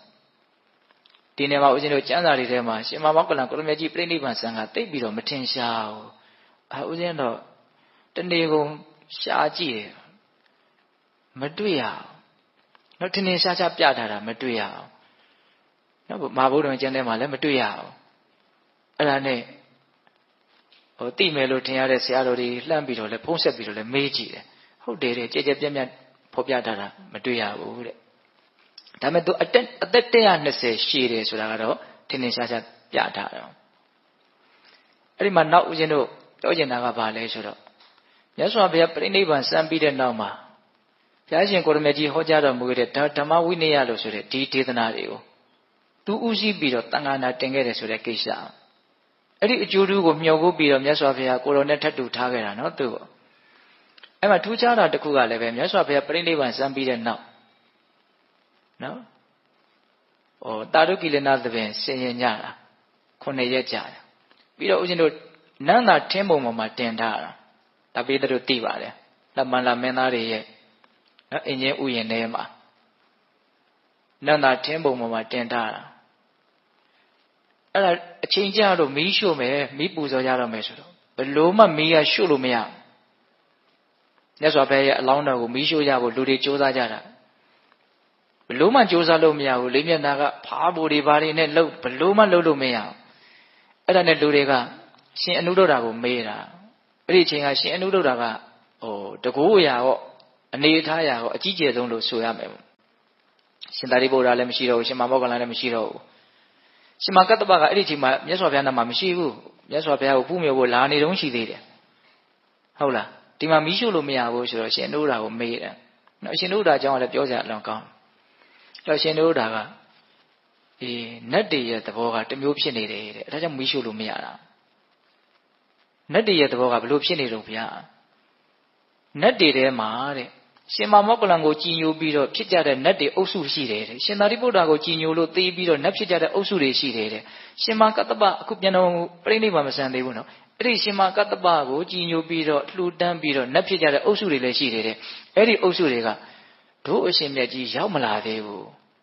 ဒါကြောင့်မလို့မြတ်စွာဘုရားရဲ့အလောင်းတော်ကိုမီးမလောင်ပါစေတည်းလို့သူတို့လှုပ်ထားတာတဲ့အဲ့ဒါမီးရှို့လို့မရအောင်ရှင်မကတ္တပရောက်မလာသေးလို့မီးရှို့လို့မရအောင်နော်အဲ့ဒါရှင်မကတ္တပကလည်းရောက်တော့မယ်ခဏနေရဒါပေမဲ့အရန်နေပူတဲ့အခါကျတော့အသက်ရွယ်ကလည်းအရန်ကြီးနေပြီသူ့ရဲ့နောက်လိုက်တွေကလည်းအရန်ချမ်းသာတဲ့အမျိုးကနေရဟန်းပြုလာတဲ့နုညံ့တိမ်မွေးကြတဲ့ရဟန်းနေကြီးဆိုတော့နားနေကြတာအဲ့ဒီနားနေတော့မှမြတ်စွာဘုရားပြိဋိဘံစံတယ်လို့လိုက်လာတဲ့တချို့ရဟန်းတွေကမသိသေးဘူးအဲ့ဒီမှာမြတ်စွာဘုရားရဲ့အလောင်းတော်ကိုနတ်တွေပူဇော်ထားတဲ့မန္တာတော်နတ်ပန်းတွေဆိုတာရှိတယ်ပန်းကြီးတွေအကြီးကြီးတွေအဲ့ဒါကိုအယိုးတက်ပြီးတော့လူတယောက်ကထီးလုပ်ပြီးတော့ဆောင်းလာတယ်အဲ့ဒီပန်းကြီးကိုအဲ့ဒါကိုရှင်မကတ္တပကသိတဲ့အခါကျတော့ဒါဘုရားပြိဋိဘံစံပြီးနတ်တွေပူဇော်ထားတဲ့ပန်းဒီပန်းဟာလူလောကမှာမရှိဘူးအဲ့ဒါနဲ့ဟိုရောက်လို့ရှိရင်ရုပ်ပြက်ဆင်းပြက်ငိုမှာဆိုလို့အခုတည်းကစသိအောင်ဆိုတော့ရှင်ဟာကတ္တပကအဲ့ဒီလူကိုမေးတာမြတ်စွာဘုရားဆိုတာသိပါသလားသိပါတယ်အခုဘယ်လိုနေတော့ဆိုပြိဋိဘံစံသွားလို့အဲ့ဒါနတ်တွေပူဇော်တဲ့ပန်းကိုယူလာတာအဲ့လိုလဲပြောလိုက်ရောရဟန်းတွေကငိုကြတာပေါ့ပုထုဇဉ်ရဟန်းတွေကတချို့လည်းမဟုတ်မြော်ဘူးတဲ့မြတ်စွာဘုရားကိုအဲ့လိုငိုကြအကြီးအကျယ်ရုပ်ပြက်ဆင်းပြက်တွေဖြစ်နေတဲ့အချိန်မှာသူပတ္တဆိုတဲ့ယဟန်ကြီးဒါပေမဲ့တို့ကြားဥပါတယ်မြတ်စွာဘုရားကိုရန်ညိုးရှိတယ်သူလူတဲ့ဆွမ်းကိုအလူမခံလို့ဒီအကြောင်းတွေကပြောတာရမ်းကျယ်ပါတယ်အဲ့ဒီသူပတ္တယဟန်ကြီးကဘာထပြောတော့ငါရှင်တို့မငိုကြနဲ့တိတ်ကြတဲ့အခုမှတို့လွတ်လပ်ရေးရသွားတာတဲ့နော်ဒီယဟန်ကြီးကဘယ်ဟာမအပ်ဘူးဘယ်ဟာအပ်တဲ့အရန်ချုပ်ချယ်တာပဲတဲ့အခုဒီယဟန်ကြီးမရှိတော့ဘူးဆိုတော့တို့ကြိုက်တာလုပ်လို့ရပြီတဲ့အလွန်ထိတ်လန့်စရာကောင်းတဲ့စကားကိုပြောတာအဲ့ဒါရှင်မကတ္တပကအရန်ဓမ္မတန်ဝေကရတယ်ကြည်သာမြတ်စွာဘုရားရဲ့အလောင်းတော်ရှိနေသေးတယ်ဒီအချိန်မှတော့မှဒီလိုရုပ်မာတဲ့နော်သာသနာတော်ကိုဖျက်ဆီးမဲ့နော်အဓမ္မဝါဒနော်လက်ကင်ပြုမဲ့ပုံကိုယ်တွေကပေါ်လာခဲ့ပြီအဲ့ဒါမဖြစ်ဘူးငါမြတ်စွာဘုရားရဲ့ပွဲပြီးလို့ရှိရင် မြတ်စွာဘုရားဟောခဲ့တဲ့တရားတော်တွေကိုငါအကုန်လုံးစနစ်တကျပြန်ပြီးတော့သံဃာနာတင်မယ်သံဃာနာတင်တယ်ဆိုတာကပြန့်ကျဲနေတဲ့ပန်းပုံကြီးကိုကျိုးလေးနဲ့စနစ်တကျတည်တယ်လို့မျိုးပေါ့စနစ်တကျလှုပ်ထားတာအကန့်လိုက်အကုန်လုံးစနစ်တကျအကုန်သိမ်းထားတာအရန်စနစ်ကျတယ်သုတ်တန်ဆိုအရှိတစ်မျိုးအလက်တစ်မျိုးအတိုတစ်မျိုးဝိနည်းတစ်မျိုးသုတ်တန်ကသုတ်တန်တစ်မျိုးဘိဓမ္မာကဘိဓမ္မာတစ်မျိုးဒါအကျဉ်းမြင့်လေးပြောပြတာသံဃာယနာဆိုတာညီတူစွာရွတ်ဆိုခြင်းလို့အဓိပ္ပာယ်ရတယ်နော်ယဟန်နေညီညာရွတ်ကြတာအတီးပြုတ်ထားတာစနစ်တကျလုပ်တယ်အဲ့ဒါရှင်မကတ္တဗရဲ့အကျေးဇူးအဲ့တော့မြတ်စွာဘုရားပြိဋိဘံစံပြီးပြီလို့ကြားရတော့ငိုကြကြိုးကြရင်အဲ့လိုနဲ့မြတ်စွာဘုရားဒီကိုနော်ရှိရကိုအလောင်းတော်ရှိရကိုရောက်သွားတယ်ဟိုရောက်တဲ့အခါကျတော့မြတ်စွာဘုရားရဲ့ခြေတော်ကိုဖူးမြော်ခြင်းတယ်အဲ့ဒီတော့မြတ်စွာဘုရားရဲ့ရုပ်အလောင်းတော်ကနော်ဂွမ်းနေနဲ့အထက်ထက်ပတ်ထားအောက်ဆုံးအဝိသ္တနဲ့ပတ်ဂွမ်းနေနဲ့အထက်ထက်ပတ်ပြီးတော့ပတ်ထားတာအကုန်လုံးအဲ့ဒါကိုရွှေခွက်ထဲမှာထည့်ပြီးတော့စီတွေလောင်းပြီးတော့ရွှေခွက်တစ်ခွက်နဲ့အုပ်ထားဟုတ်လားအဲ့လိုမျိုးအုပ်ထားတာပြီးရင်ဘာလို့နန္ဒထင်းပေါ်မှာတင်ပြီးတော့အကုန်အုပ်ထားတာအဲ့ဒါကိုရှင်မကတ္တဗကလှည့်ပြီးတော့လက်ရရည်လှည့်ပြီးတော့ပူဇော်ရင်းနဲ့မြတ်စွာဘုရားရဲ့ကောင်းတော်ကဘယ်ဘက်မှာရှိတယ်ခြေတော်ကဘယ်ဘက်မှာရှိတယ်သူသိတယ်အဲ့ဒါနဲ့ခြေတော်ရှိတဲ့ဘက်မှာမြတ်စွာဘုရားရဲ့ခြေတော်ကိုငါဖူးမြော်ခြင်းတယ်အဲ့ဒါလိုအဓိဋ္ဌာန်လိုက်တာနဲ့မြတ်စွာဘုရားရဲ့ခြေတော်ကတိမ်ညာတွေကနေလက်ထွက်လာတယ်လို့ပဲတဲ့ဒီပတ်ထားတဲ့အဝတ်တွေခေါင်းတလားတွေထင်းတွေကိုအကုန်ဖောက်ထွက်ပြီးတော့နော်ဆက်လက္ခဏာနဲ့အလွန်တင့်တယ်တဲ့မြတ်စွာဘုရားရဲ့ခြေတော်အစုံဟာလာဝင်းကြီးလိုထွက်လာတယ်အဲ့ဒီခြေတော်တော်ကိုခြေပမိုးတော်ကိုလက်နဲ့ကင်ပြီးတော့ရှင်မကတ္တဗရှ िख ိုးကြတော့တယ်တဲ့အဲ့တော့လူတွေလည်းအရန်အံ့ဩကြပြီးတော့အရန်ရှ िख ိုးကြတာပေါ့အဲ့ဒီမြတ်စွာဘုရားခြေတော်ကိုအကုန်လုံးရှ िख ိုးလည်းပြီးပြီဆိုတော့အဲ့ဒီခြေတော်ကပုံမပြတ်တခါတည်းထဲထဲကိုပြန်ဝင်သွားတယ်တဲ့ဒါချီမြင်လေးတွေပါလေးတွေလှုပ်သွားတာမရှိဘူးခေါင်းတလားကိုဖောက်လာတာလည်းမရှိဘူးဒါတကိုးရာပေါ့နော်အဲ့ဒီခြေတော်လည်းပြန်ဝင်သွားပြီလဲဆိုရောအဲ့ဒီဟာကြတော့မှမြတ်စွာဘုရားပြိဋိဘံစံတုံးကလည်းတောင်ပို့ပြီးတော့လူတွေဟာအုပ်အုပ်တဲတဲငိုကြပြန်တယ်တဲ့နော်အဲ့ဒီလိုအကုန်လုံးနော်ရှ िख ိုးပူဇော်ပြီးတဲ့နောက်မှာခြေတော်လည်းပြန်ဝင်သွားတယ်ဘယ်သူမှမီးမရှို့ရပဲနဲ့တခါတည်းမီးရထားပြီးတော့လောင်ဒီစုံမီးလောင်နေဆိုတာအဲ့ဒါဒါနတ်တည်ရဲ့အစွမ်းကြောင့်လောင်သွားတာတဲ့အံ့ဩစရာကောင်းတာကအပေါ်ဆုံးကပတ်ထားတဲ့အဝတ်နဲ့မြတ်စွာဘုရားခန္ဓာကိုယ်နဲ့ထိပြီးတော့ပတ်ထားတဲ့အဝတ်အဲ့ဒီအဝတ်တစ်ကလေးနှစ်ခုမီးမလောင်ဘူးတဲ့ခလဲကောင်ကစီဆွတ်ထားတဲ့ဂွမ်းတွေပါလေအကုန်လောင်သွားတာနော်တတ်တော်ရှိတဲ့မြတ်စွာဘုရားများဒီလိုမျိုးဦးဇင်းတို့ပြိဋိဘံစံပြီးဆိုရင်တော့တလုံးတစ်ခဲတဲ့ဓာတ်တော်ကြံ့တယ်မြတ်စွာဘုရားကတော့တတ်တော်တူတဲ့မြတ်စွာဘုရားဖြစ်တဲ့အတွက်ကြောင့်ဒီဓာတ်တော်တွေကနေရာအနှံ့ရောက်ရမှာဖြစ်တဲ့အတွက်ကြောင့်အကုန်လုံးသေးသေးလေးတွေအစိတ်စိတ်အမှောင်မှအကုန်လုံးကိုယ်ရတယ်ပေါ့အဲ့ဒါရှင်မကတ္တဗရဲ့ထူခြားချက်အဲ့ဒါလည်းရှိတယ်စောစောကပြောတဲ့သုဘယဟန်ကြီးရဲ့စကားကိုနော်အကြောင်းပြုပြီးတော့ထိတ်လန့်မှုတန်ဝေကနဲ့မြတ်စွာဘုရားပြိဋိဘံစံပြီးတဲ့နောက်မှာနော်အဇာတတမင်းအထောက်အပံ့ကိုယူပြီးတော့နော်ရှင်မကတ္တဗကိုရမကြီးဥဆောင်ပြီးတော့နော်ရှင်ဥပါလိကဝီနည်းကိုဖြေမယ်ပေါ့နော်ရှင်အနန္ဒာကနောက်သုတ်တံပြီးဓမ္မကိုဖြေပြီးတော့မေးတာဘယ်သူကမေးတော့ဆိုတော့ရှင်မကတ္တဗကိုရမကြီးကမေးတာဟုတ်လားတန်ခါနာတင်ခဲ့ကြတာဒါကြောင့်ဒကာဓမ္မတို့ဥယျာဉ်တို့အခုလိုမျိုးမြတ်စွာဘုရားရဲ့အဆုံးအမတွေကိုအစီအစဉ်မပြတ်ဖြည့်ဆွတ်ထားတာမရှိနှုတ်ပယ်ထားတာမရှိဘဲနဲ့အစစ်အမှန်လေ့လာခွင့်နာယူခွင့်သင်ကြားခွင့်တွေရနေကြတာဒါဘယ်သူရဲ့ကျေးဇူးလဲလို့မေးရင်ရှင်မကတ္တဗရဲ့အဓိကကျေးဇူးပဲဟုတ်ရဲ့လားဒါကြောင့်ပိဿပေါင်းသူတော်ကောင်းတို့ဒီရှင်မကတ္တဗကိုရမကြီးရဲ့အကြောင်းကအလွန်တရာမှပြောစရာကောင်းတယ်သူဟောခဲ့တဲ့တရားတခြားသောသုတ်တန်တွေအများကြီးရှိတယ်နော်အဲ့ဒီသုတ်တန်တွေကိုပြောလို့ရှိရင်တရားအရန်ရှိမှာဆိုလို့မှတ်သားစရာကောင်းတာလေးတွေနည်းနည်းစိတ်ထဲမှာစမ်းနေထင်တာလေးတွေကိုဦးဇင်းကရွေးပြီးတော့ပြောပြတာအဲ့အကုန်လုံးကနော်အစာကလေးတွေလောက်ပဲဦးဇင်းတို့ကဆွဲထုတ်တယ်လို့မျိုးလောက်ပဲရှိတာပါသူ့ရဲ့အကြောင်းအရာလေးတွေကပြောမယ်ဆိုရင်အများကြီးကြံနေသေးတယ်ပေါ့အဲ့တော့ဒကာဓမ္မတို့ဦးဇင်းတို့အတွက်အလွန်အားကြီးတဲ့ဒါကျေးဇူးရှင်မမထေမြတ်ကြီးတစ်ပါးလို့ဆိုရင်လည်းပဲမလွယ်ဘူးပေါ့အဲ့ဒါအသက်120ပြည့်တော့ပြိဋိဘံစံနေဆိုပြီးတော့ဒါဧတတက်ဘာဧတတက်လဲလို့မေးလို့ရှိရင်ဒုတင်ယာမဧတတက်ပေါ့ဟုတ်လားဧတတက်ကံဘိက္ခဝေမမတဝကံနဲ့ဘိက္ခုနံဒုတဝါဒနံယတိတံမဟာကတ္တပောလို့အဲ့လိုမျိုးဆိုပြသူ့ကိုဧတတက်ပေးခဲ့တာနော်ဒီငါရဲ့ယဟန်တော်တွေထဲမှာဒုတင်ဆောင်တဲ့နေရာမှာဒုတင်ရဲ့ဂုဏ်ကျေးဇူးတွေကိုပြောတဲ့နေရာမှာရှင်မကတ္တဗအတာဆုံးအမြတ်ဆုံးဖြစ်တယ်လို့မြတ်စွာဘုရားကအဲ့ဒါလိုဧတတက်ထားခဲ့တာ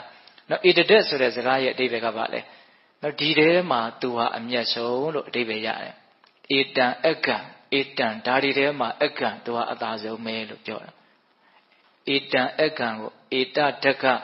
ဧတဒကကောက်ဖြုတ်ပြီးတော့ဧတတဲလို့ဒီလိုပြောတာဟုတ်ရဲ့လားအေးဒါကဦးဇင်းတို့ရှင်မကတ္တဗကိုရမြတ်ကြီးရဲ့အကြောင်းအရာအချင်းချုပ်ပေါ့နော်ဆုတောင်းခဲ့တဲ့အနေအထားကနေပြီးတော့ဒီဘဝရဟန်းပြုတဲ့အနေအထားနော်ဒူတွေနေကျင့်သုံးတဲ့အနေအထားမြတ်စွာဘုရားကကိုရောနဲ့ထပ်တူထားပြီးတော့ချီးမြှောက်တဲ့အနေအထားအလွန်လိုနေပြီးတော့အလွန်ရောင်ရဲတော်မူတဲ့ဒူတင်ကိုကျင့်သုံးပြီးတော့နောက်ဆုံးမြတ်စွာဘုရားအဆုံးအမသာသနာကိုအရှိကြည့်ပြီးတော့မပြောင်းမကွယ်အောင်စောင့်ရှောက်တော်မူသွားတဲ့အရှင်မြတ်ကြီးရဲ့အကြောင်းဟုတ်လားဒါကြောင့်ပိဿပေါင်းတော်ကောင်းတို့ရဲ့နော်စိတ်ထဲမှာဒီအရှင်မြတ်ကြီးရဲ့အကြောင်းကိုနာယူကြည်ညိုကြရတဲ့ကုသိုလ်ကောင်းမှုတွေဆိုတာမဖြစ်ဘူးလားဖြစ်တယ်အဲ့ဒီကုသိုလ်ကောင်းမှုတွေဟာနောက်ဆုံးနိဗ္ဗာန်ချမ်းသာကိုမျက်မှောက်ပြုနိုင်ဖို့အတွက်အများကြီးအထောက်အကူပြုသည့်အထိစွမ်းရည်တတိထက်မြက်မယ်ပေါ့နော်ဒါကိုလည်းပဲတော့စိတ်ထဲကလှိုက်လိုက်လဲလဲယုံကြည်နားလည်မှုနဲ့တော့ဒီကနေ့ပြုလုပ်ထားရတဲ့ကုသိုလ်ကောင်းမှုအစုစုတို့ရောအဲ့ဒီကုသိုလ်ကောင်းမှုတွေရောတော့ပြုလုပ်အပ်သောဒါနသီလသမာဓိပညာကုသိုလ်ကောင်းမှုအစုစုတို့ရဲ့စွမ်းတတ္တိကြောင့်ဘုရားတပည့်တော်တို့သည်မဲ့ညာဘုံညာမျက်နှိပ်ဗံကိုလင်းမြန်ထုတ်ချောက်မျက်မှောက်ပြုရစေကုန်သောဟုပတ္တနာအောင်စုပြုကြကုန်ရာတည်း